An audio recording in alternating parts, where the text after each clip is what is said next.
Okay. So, good morning, everybody. I'm going to share my screen here really quickly. Let's see. Hopefully everybody could see that. My name is Eli Underwood. I am an attorney, and I am here to share with you all this morning about partition actions. Is everybody familiar with partition actions? Or I guess I should say this: is there anybody who has done a partition before? If you want to raise your hand. Anyone heard the word partition before? No. Okay, cool. All right, so that's great. I get to share with you all something brand new. So the first thing is, I am one of you. I am a licensed real estate broker. I'm a real estate investor. I've been practicing law for about 15 years. I've got offices kind of all over California, Newport, Sacramento, Oakland, LA. And I've got cases going all over California, all the way from San Diego to Shasta. So this is something that the firm is actively engaged in all over California.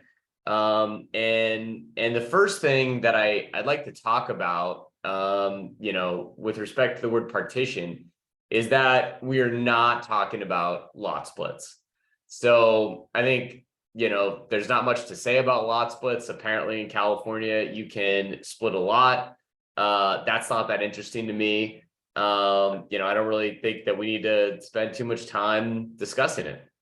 Instead, what I want to discuss with you guys this morning is another way to sell real estate. So for those of you who have been veterans of the industry for a while, you've probably done maybe some short sales, especially if you were in the industry back in 2009, 10, 11, 12. You've probably done short sales, REO sales, probate sales, divorce sales.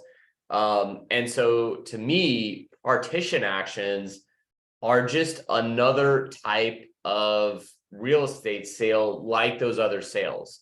So to situate it in your mind, it's just another type of sale like any of those other sales. But let's talk a little bit about what a partition action is. It is it's a legal process. This is from our blog. It's a legal process. So it does involve the courts. There are lawyers involved. That is, what I do after all at the end of the day. And it is a court-ordered sale of real estate. But I think what would probably be the most helpful is to make this practical for each of you, right? What are we talking about? So, let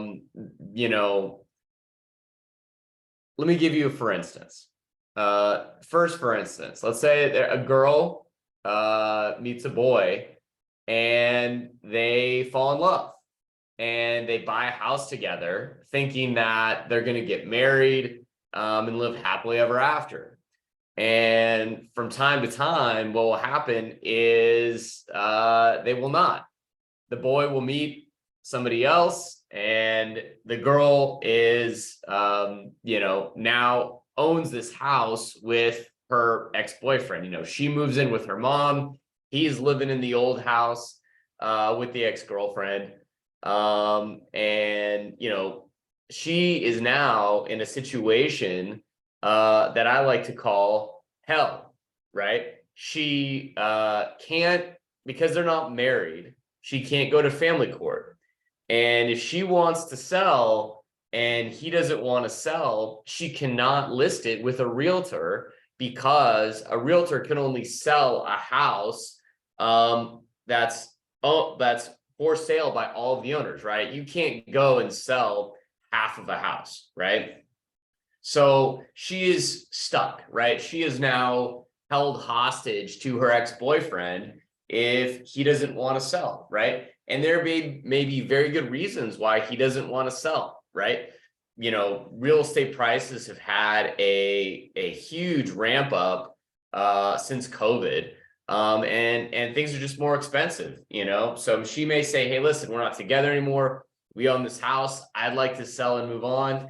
And he says, not so much, right? He says, listen, this house is now worth a third more. Maybe I can't afford something quite as nice as I used to be able to. Maybe I'm not gonna be able to find something in this location that works as well for me with my job. And so, I don't want to sell. So, good luck, right? And now our ex-girlfriend is in this terrible spot where she is kind of forever tied to her ex-boyfriend through this real estate, right? So that's one instance, okay? Let's talk about another, for instance. Two brothers, they're so similar. You may call them twins, right? But they're very different people, right? Fundamentally, right? Brother number one, he's a world beater. He's going to be successful with whatever he does. Maybe he moves to the Bay Area and starts a tech company, and he just kills it, right? He's very successful, right? And brother number two, not so much, right? He can never kind of get off the ground. He's got a spotty work history. Life just doesn't work for him quite in the way that it works for brother number one, right? But then one day, mom and dad pass on, and they inherit, mom and dad's, $3 million house in Pasadena, right? And for brother number two, this is terrific, right? He moves into the house, and, his life is great. It's all paid off, right? So, things couldn't be better for brother number two. But for brother number one, this is actually kind of a problem, right? Because as an owner of property, somebody still has to pay the property taxes, even if the mortgage is all paid off, right? Somebody has to pay the insurance for the property. If there's damage to the property and repairs are necessary, brother number two is not going to do that, right? So, again, brother number one has all of the burdens of home ownership and none of the benefits. Moreover, if brother number one wants to sell and brother number two doesn't, he's stuck, right? And for brother number one, he may go to brother number two and say, hey, listen, I don't mind that you've got a nice place to live, but, mom and dad's $3 million house in Pasadena, that could be, $1.5 million could be a lot of things, right? It could be, paying off his mortgage. It could be a child's education in college, right? Maybe his wife worked for Twitter or Amazon, or his, the IPO just didn't turn out quite like he expected. And so $1.5 million looks pretty good right now to brother number two, right? Or brother number one. But again, brother number two says, yeah, I don't want to sell. I like mom and dad's house. The neighborhood's really nice. Everything's taken care of. I'm good, right? So what happens in these scenarios is, brother number one, comes and talks to a realtor. Ex-girlfriend comes and talks to a realtor, and they say, hey, listen, I bought this house with my ex-boyfriend in, the Hollywood Hills, and, I don't want to own it anymore. Or brother number one comes to you and says, hey, listen, I inherited mom and dad's house in, Pasadena. And, you say, great, let's list it. Let's list it today. Let's get it on the market. I think we can do really well with this, right? And, ex-girlfriend or brother number one says, well, yeah, that's good, but the other owner doesn't want to sell, right? And so what you say is, oh, well, that's too bad. Why don't you talk to them, and when you guys figure it out, come back and talk to me and we'll get listed, right? And what happens is that fish swims right out of your net, right? So what if I was to tell you that there was a way to sell all those houses, right? To get all of those listings, right? Might be kind of interesting. So you can do that in something called a partition action. So what is a partition action? It basically has, 4 steps, right? You file a lawsuit. There's an appraisal that's done to give the other owner the opportunity to purchase the first owner's interest. If that second owner can't afford it, then it is listed for sale, and the judge will have a partition referee appointed. And then at the end of the day, the proceeds from the sale are divided between the owners, right? So the word partition, as some of you may have suspected, comes from the word parts, right? And the origin is that back in, England, if, 2 brothers inherited dad's farm, dad's 80 acres, and they just didn't get along, then what the judge could do is he could say, listen, you're not getting along. Why don't we give the north 40 to brother number 1 and the south 40 brother number 2? We'll divide the farm into parts and let the parties go on their way. And that worked for everybody, right? But in 2023, most of us don't live on farms, right? Most of us live in single family detached ranch style houses and subdivisions. And so a court is not going to, physically divide a house. It's not going to take out a saw and cut a house in half, right? Like, that's insane, right? But what a court will do is they will say, well, let's sell the whole house, 100% of the house, and divide the equity into parts, right? Let's partition the house, right? And so after a partition action is filed, the court, if there's not agreement on a buyout, is going to come to me in a way and say, hey, Eli, you filed this partition. Who do you want to sell it, right? And I'm going to say, well, let me see if I can find a realtor to hand it off to, right? Find a realtor and just move on, right? Let them take the baton and run with it. Let the realtors do what the realtors do best and sell the property, right? And, from there, I'm involved a little bit on the back end with making sure that the proceeds are distributed, but really the realtors are the ones selling the house just like any other house, right?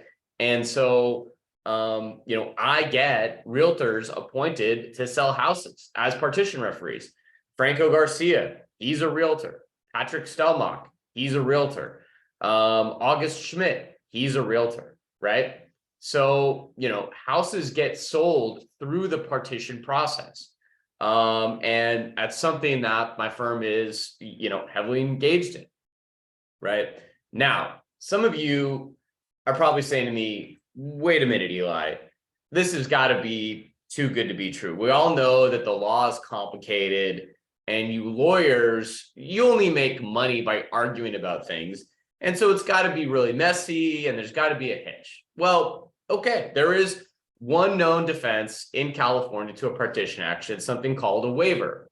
In other words, if the parties, when buying the house, discussed a waiver of the right to partition beforehand, then that could potentially block the sale, right? And here are some examples. Written agreements relating to a right of first refusal, written investment plan, written long-term lease, might have a temporary waiver of the right to partition, a life estate, but let's be honest, our boyfriend and girlfriend, they're not talking about a lot of things, right? This is how they get in the situation they do. So they're definitely not talking about a waiver of the right to partition. So from my experience, it's relatively rare. And what's interesting is that you can partition any type of real estate. So right now, the firm is engaged in partitioning warehouses in San Jose, apartment buildings in Los Angeles, farmland outside Stockton, vineyards in Napa, commercial real estate in downtown Sacramento. If it is real estate, you can partition it. And you don't have to be a 50% owner or a 51% owner. I filed a partition action where my client was a 6% owner of a $30 million apartment development. And, that is valid in California. Anybody with any interest in real estate can partition it if they know they own it and they no longer want to, right? So one thing that will come up is, okay, well, what if they bought it in an LLC? Well, the corporations code discusses what should happen with an LLC when the parties no longer get along. I believe it's Corporations Code 15608 sub 6 says that when it's no longer reasonably practicable to carry on a partnership or an LLC, then it should be dissolved. And what the courts provide, or what the law provides as a remedy when an LLC or partnership is dissolved, is to partition the assets of the partnership or the LLC. So you just go ahead and partition whatever the assets are. So if the LLC is formed for holding real estate, you just partition.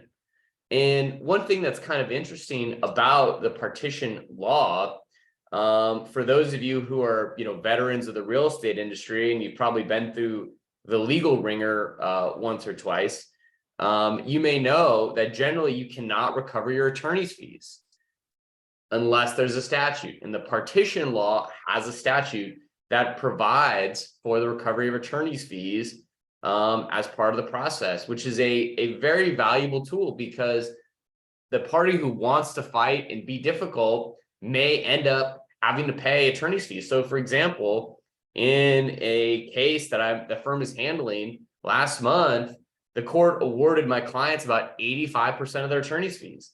So, this is a very valuable tool for getting cooperation. You get to go to their side and say, hey, listen, you want to fight with me?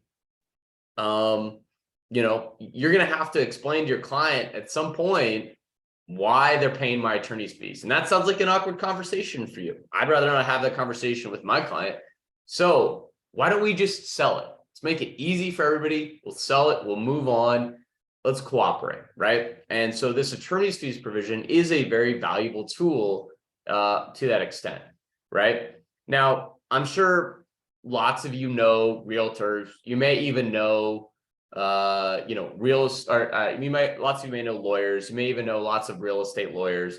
So the question may arise, well, why refer to a experienced partition lawyer or law firm?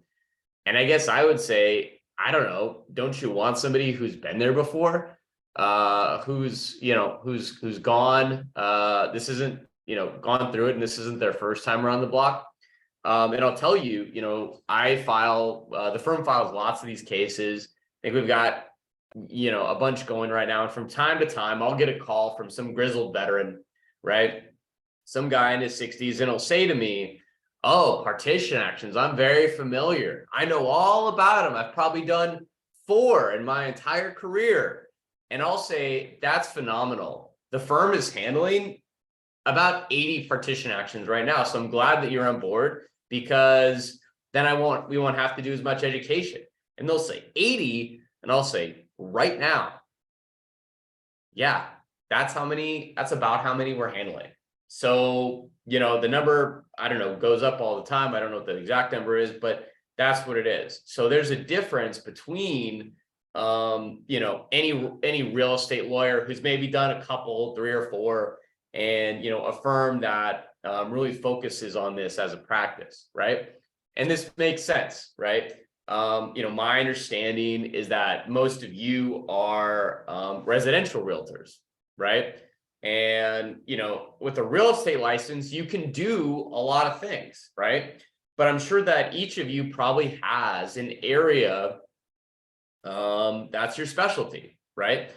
So, with the real estate license, I mean, if I was to ask you, okay, what's the, what would a 3-2 in Chino Hills go for? You'd probably have a pretty good sense of that, right? But if I was to ask you, I don't know, what is Class A office space in downtown LA, right? what is farmland in the Central Valley go for per acre, right? What about commercial retail space in downtown San Diego? You'd say, yeah, I have no idea, right? That's all real estate, right? That you can do with a real estate license, but each of those has its own special niche, right?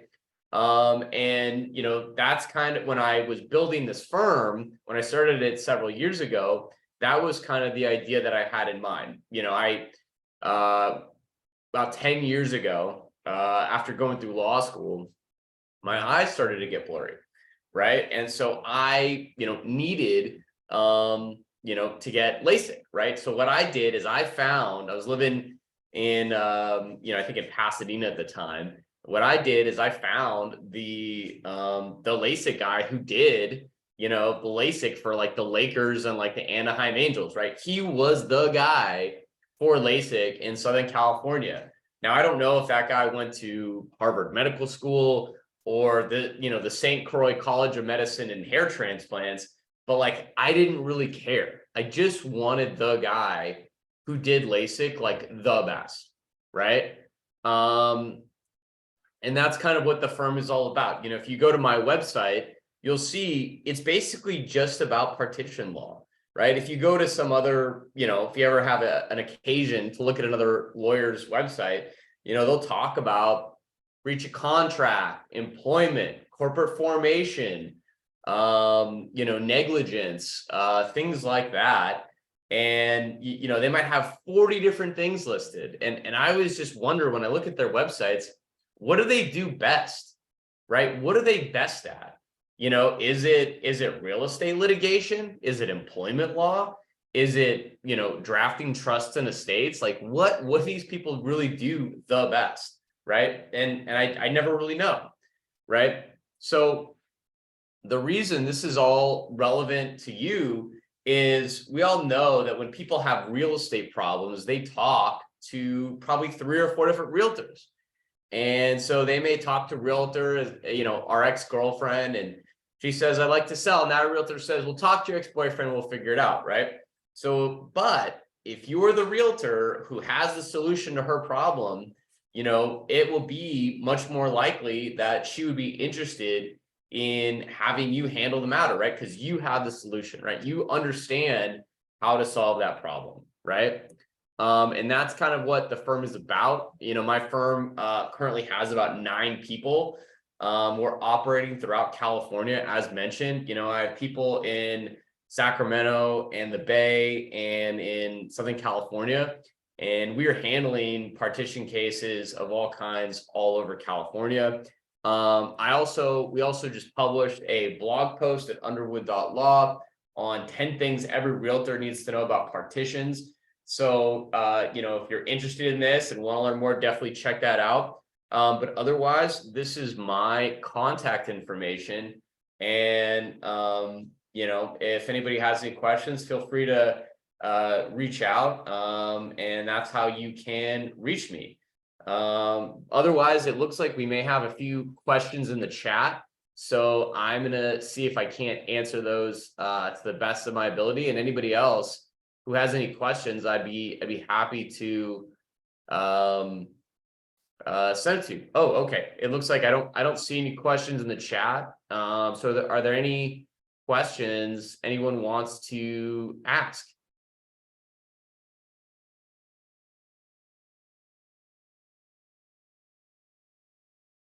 Hey, Sharon, looks like you have a question. What's going on?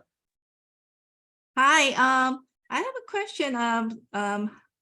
How much do we need to tell our client to budget in for doing this type of service, like partition process?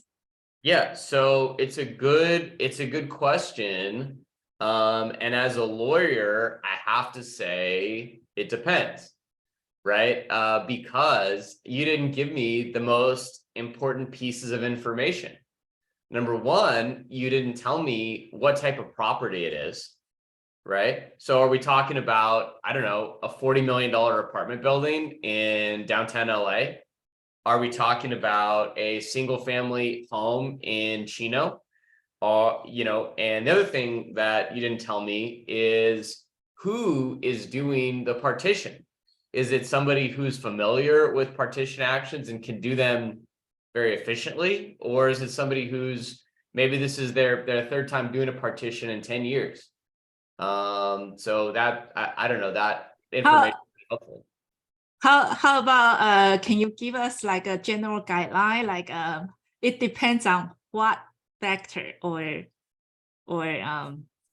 Sure. is there a like a range, a minimum, or like a Sure. I'll range? say, yeah. I'll say Roughly. for my firm, what I've found is, you know, it's generally something between $10,000 to $30,000, depending on what happens, right? So for example, you know, sometimes I will file a partition action, you know, in our kind of two brothers situation. And right away, brother number two will say, that's it, you know, yeah, let's not waste money on lawyers. Let's just sell them, right? And I'll say, that's great, you know, and maybe the firm only makes, I don't know, $2,000, right? And so it's really easy. And then sometimes, you know, you get, you know, the ex-boyfriend and he tells his lawyer to really, you know, litigate hard, even though I tell them that we're going to get our attorney's fees at the end and it'll increase the price, right? So the range that I give is, I don't know, usually somewhere between 10 to 30 is kind of what I've seen. And how long does it take usually? Well, again, you didn't give me the most important piece of information. Like in Los LA County, Angeles, LA LA County, or Orange Riverside County? County, Orange County, San Diego County, How San about Bernardino. Yeah. how about LA County or Orange County? So LA County is okay. It's, you know, the reality is we're still kind of going through COVID and the backlog in terms of the courts, right? Because to do a trial, you know, you have to have a jury typically. And so, you know, trials just didn't happen for years. So they're still kind of working through the backlog. So that the range that I like to give people is depending on, and it, you know, it could also be which judge in LA, which courthouse in LA, right? Some courthouses are faster than others, you know, depending on what you're talking about. So the range that I give people is, you know, generally from lawsuit filing to house being sold, it can be anywhere between 6 months to 15 months, something like that. So there's a spread, and you know, it really just kind of varies. So if we are a realtor, at which stage do we step in to start marketing their property? Sure. Yeah. I mean, first of all, it has to be through a court appointment, right? And so you know, I file the lawsuits and then I request that the court appoint someone to sell the property. So it's following the court appointment. So it's more like will you say that it's more like a probate sale process? Yeah, I mean, I think probate is a little bit different because it's got a separate body of law, but it may be very similar. Okay. Yeah. Okay. So we do have to wait for a court Yes. to give us the right to market the property. How Yes. about when we found the buyer, do we need court confirmation to Yes. sell it? Yes. Okay. All right. Yeah, and that's a lot of these things are in that blog on 10 things every realtor should know. Okay. Okay. I am going to read it. Thank you. All right, cool. Yeah. Oh, and one more question. So if we do have an interested client, do you have like a free 30-minute consultation for the first time consultation for the client, or? Great question. Yes. So, you know, if people find me off of the internet, then I charge $250 for a 30-minute consultation. But if they're referred by a realtor, then I give them a free consultation. Great. Thank you. Yeah, sure thing. Those are good questions. Anybody else? I answered every question you had already. Great. I'm glad the presentation was comprehensive. Anybody else? Have anything? No? All right. Well, if you all would like to, oh yes, Erwin.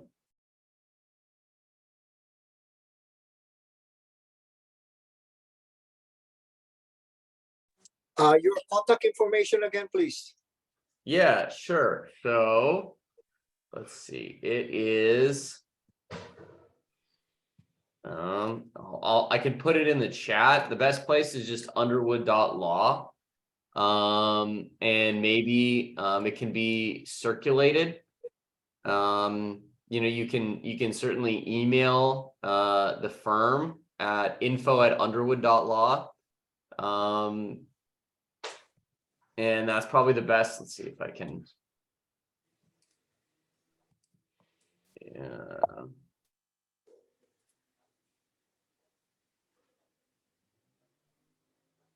Yeah. I don't know. Underwood.law is probably the best. Okay, thank you. Okay, Betsy. Looks like Betsy has a question. Yeah, hi.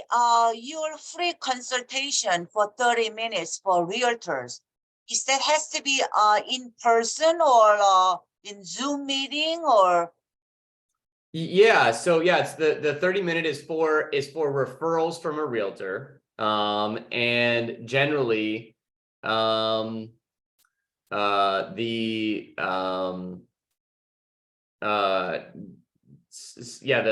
consultation is about 30 minutes. Sorry, I read the question. I lost. No, I know, but is that has to be in person? Oh, or, that's what you it's a say. Zoom? Yeah, no, I generally, I mean, I'm happy to meet with everybody in person, but actually what I found is a lot of people want to meet via Zoom right now. So I generally do it via Zoom. Okay. If needed, how do we schedule? Is it email you or contact your office directly? Yeah, so if you call my office or you email us at info@underwood.law, we will schedule the consultation that works for the schedule, my schedule. Okay, you know what, by the way, that means if you taking a case, then is the legal fees based upon, of course, there's so many elements to it, but basically by hours or per case? Yeah, so I try to work with people, so I offer both an hourly fee as well as flat fee arrangements, just to try to give people some options and try to work with as many people as possible. Okay. Yeah. Okay then, thank you. All right, thank you. Anybody else? Nope. Okay. All right. Well, it was nice being able to speak to you guys this morning. If anyone has any questions, feel free to follow up. I see that Melody posted the blog post, so thank you, Melody. And otherwise, I really appreciate you guys taking time to listen to me this morning, and hopefully everybody liked it. All right. Well, yeah, thank you, Melody. All right, well, I'm going to end the presentation for now, and I look forward to maybe talking to some of you guys in the future. All right, bye.